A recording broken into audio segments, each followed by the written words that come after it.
All right, guys, let's talk about the conclusions that we're adding to boot camp in the spring.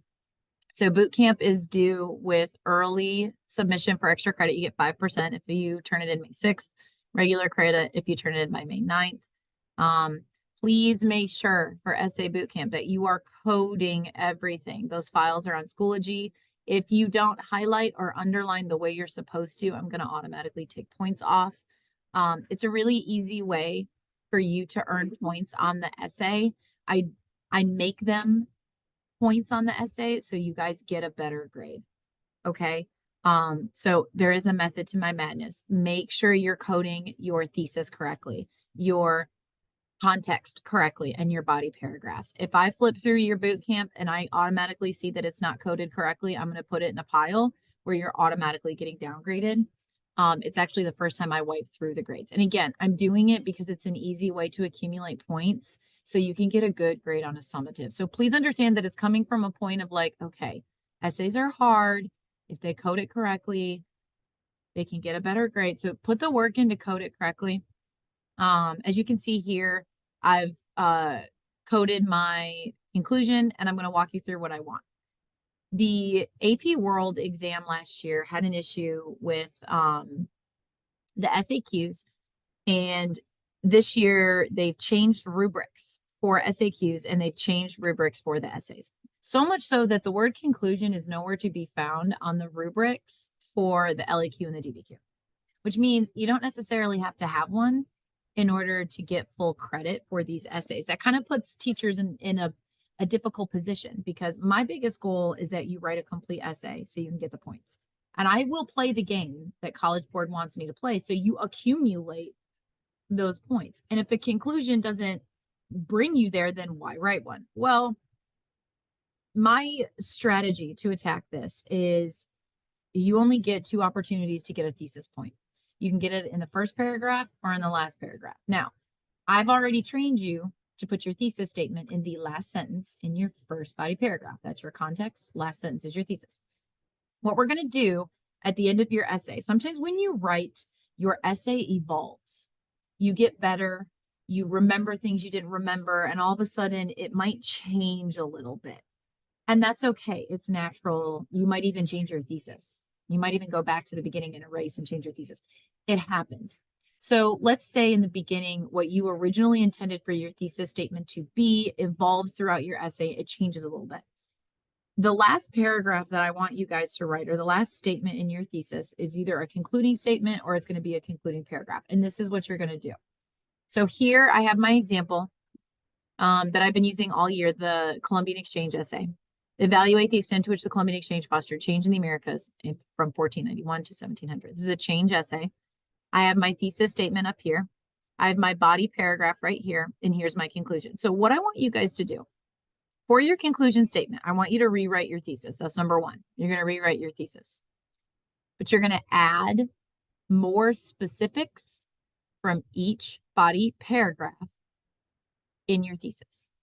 So for instance, the first piece of evidence in my thesis, you can see it right here, during the period of time, 1491 to 1700, there was dramatic change. So I'm arguing that there's lots of change going on in the Americas because of the Columbian Exchange. Those are my categories. Concerning, here's my first piece of evidence, economic gain through raw materials and trade routes. So I'm going to be talking about raw materials and trade routes. When I write my concluding statement, I'm going to scroll down here. During the period of time, 1491 to 1700, there was dramatic change in the Americas because of the Columbian Exchange. So that's my thesis concerning economic gain through raw materials and trade routes. I'm literally rewriting what I had already written, but I'm adding a such as. I'm going more in depth, right? Such as the Spanish discovery of gold or the development of agricultural South and the trade economy of New England. Where did I get Spanish discovery of gold or the development of agricultural South and trade economy of New England? I just pulled it from the body paragraphs right here. Spanish gold, trade routes will develop in new economies of New England, and then South agriculture. So when you do your concluding statement on Essay Bootcamp, I should read your thesis for a second time, but I want a more intricate thesis. Why? It'll be more specific. It'll be more in depth. And if you lose your opportunity for your argumentative point, which is a point on the LEQ and the DBQ. And let's say your thesis wasn't as strong in the beginning and it wasn't as specific. This is another opportunity for you to get the point. That's all we're doing here. We're giving you a second opportunity to earn your thesis point. We're making it even more specific. And you're also getting a chance at the end of your essay to really reiterate your argument in case it changed. Sometimes that happens when you write an essay. Sometimes it changes. This is your final, like, I got it. This is what, sorry, it's my alarm. This is my final attempt to earn that thesis point or to develop that argument. Like I might have started writing out about this, but like this is my moment. So you don't have to go back and you have to change anything. So you're going to add a conclusion to the spring boot camp, which is due May 6th for extra credit, May 9th for regular credit. All I'm looking for is for you to restate your thesis. Give me such as, after your first piece of evidence, add stuff that you put in your body paragraph. Then go to your second. So my next sentence would be political dominance and colonization, such as, and then I would talk about how the English did better than the Spanish and the French. That's in how the European countries competed, right? So I'm just pulling the specifics in my body paragraph. I'm adding such as. This might look, y'all, like a crazy run-on sentence, right? You could put and, you can put as well as. They can't grade you on grammar or spelling. Now, that doesn't mean that you go crazy, but if it is a run-on sentence, it's supposed to be a thesis statement anyway. Your concluding paragraph is just reiterating it. So keep going. Go to your second piece. Give me such as, list the things that you had in your body paragraph.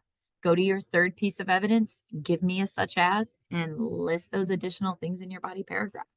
Okay. My number 3, life for American Indians, such as death and disease in a third of their population is completely wiped out.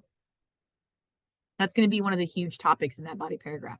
Land encroachment and wars in the future, like Metacom's War and the Puritan Pequot War, and what will inevitably be the French and Indian War, right? So I'm listing that in my body paragraph. I'm telling them in my thesis statement, and in my concluding thought, I'm putting it all out on the table. Like this is my final attempt to let you know where I sit in this essay. Okay. So that's what you're going to add. Again, make sure everything is coded. I give you those points so you do better. Please code everything. I'm not even going to grade it if it's not coded. Please code it. I want to give you guys those easy peasy points.